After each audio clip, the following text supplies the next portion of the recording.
Obviously, I've got General Dave Patraeus and our Ambassador Ryan Crocker with us. We've spent most of the day together. It's been a good day.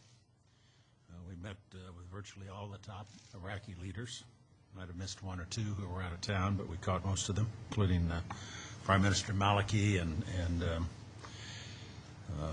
as well as President Talabani, Vice Presidents Hashimi and Al-Mahdi. During the course of the meetings, I emphasized the importance of making progress on the issues before us, not only on the security issues, but also on the political issues that are pending before the Iraqi government. I was impressed with the commitment on the part of the Iraqis to succeed on these tasks, to work together to solve these issues. Also met with their top military leadership. I think it's important for all of us to remember that the sacrifices that the Iraqis have made in this conflict have been substantial. I look forward tomorrow to having the opportunity to spend some time with our U.S. military forces. And with that, we'd be happy to respond to questions. And the first question goes to Tom Brown. Mr. Vice President, did you hear anything today that makes you think the benchmarks that are set up are being met any quicker than earlier? And if so, is there any possible formula under which you could tie performance at meeting these benchmarks to getting funds from Congress that some Democrats have suggested? And General Petraeus, you said a few weeks ago in Washington that regardless of how things went, it would take an enormous commitment of time and effort on the part of the United States before things are stabilized. Do you still believe that? I'm not sure that was consistent with the rules, Tom, but what the heck, you got the first one, so we'll go with it.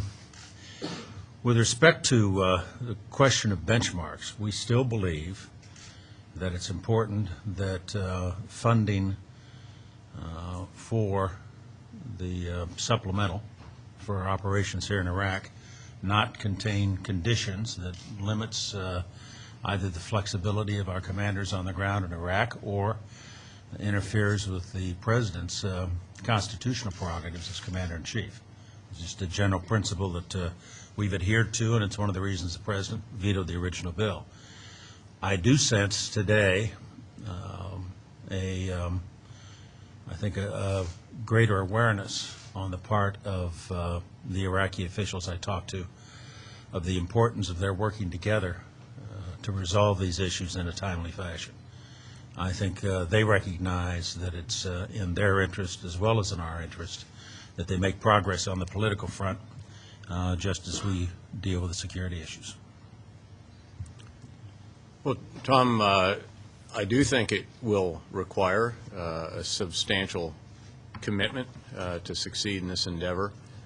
And I think one of the interesting messages that the Vice President heard today from the Iraqi leaders and from the Iraqi military leadership in particular was their absolute determination to carry forward in the face of very significant terrorist activity.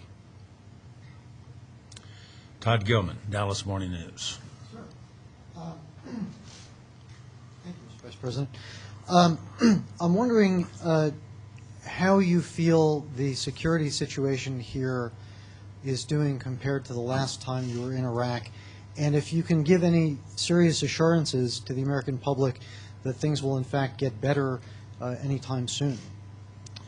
Well, I have to rely on reports like everybody else does. Obviously, I've spent today here basically in our embassy and the military headquarters in the Green Zone, so I can't speak from personal experience in terms of what's going on all across Iraq. I can say that based on the conversations I've had today, and most of those conversations were with Iraqis and Iraqi leaders, some of them in the government, some of them not, that they believe the situation has gotten better. They cite specifically the statistics on sectarian violence, Sunni on Shia and Shia on Sunni violence, that they think is down fairly dramatically.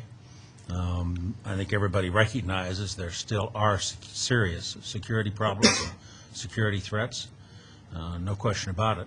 But the impression I got from talking with them, and this includes their military as well as political leadership is that they do believe we are making progress, but we've got a long way to go.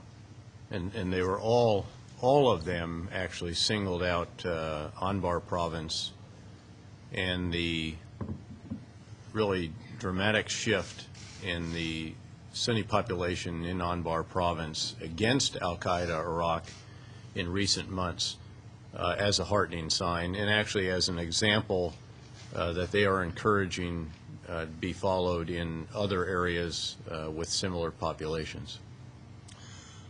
Oliver Knox, AFP. Very much. Ambassador Crocker said on the plane coming here that one of the messages you wanted to deliver was that any talk of a 2-month summer recess by the Iraqi parliament was just unimaginable. Did you convey that, in fact, today to the leaders that you met, and what was the response? I'd like to preserve, to some extent, on these trips, the confidentiality, if you will, of my conversations with our host. I did make it clear that we believe it's very important to move on the issues before us in a timely fashion, and that any undue delay would be difficult to explain, and that we hoped they would approach these issues with all deliberate dispatch, if I can put it in those terms. I think they're somewhat sympathetic to our concerns. Brett Baer, Fox News. Mr. Vice President, following on that, if I could first, are you confident that the Iraqis now will not take this 2-month break from your conversations? I can't make that prediction, Brett. That's a sovereign issue for them. Our congressional schedule is a sovereign issue for the United States, but I think they understand the importance of getting on with the business that's before them. And if I could, General Petraeus, you're going to give a progress report in September. A lot of people in Congress are now pinning that as something to look to pin funds to. Would that harm your ability to fight this war on the ground? Well, first of all, let me just say that that's going to be a joint endeavor. This is going to be the ambassador and myself offering that assessment to our leaders in Washington and to the congressional leadership. We see that as presenting an assessment at that time.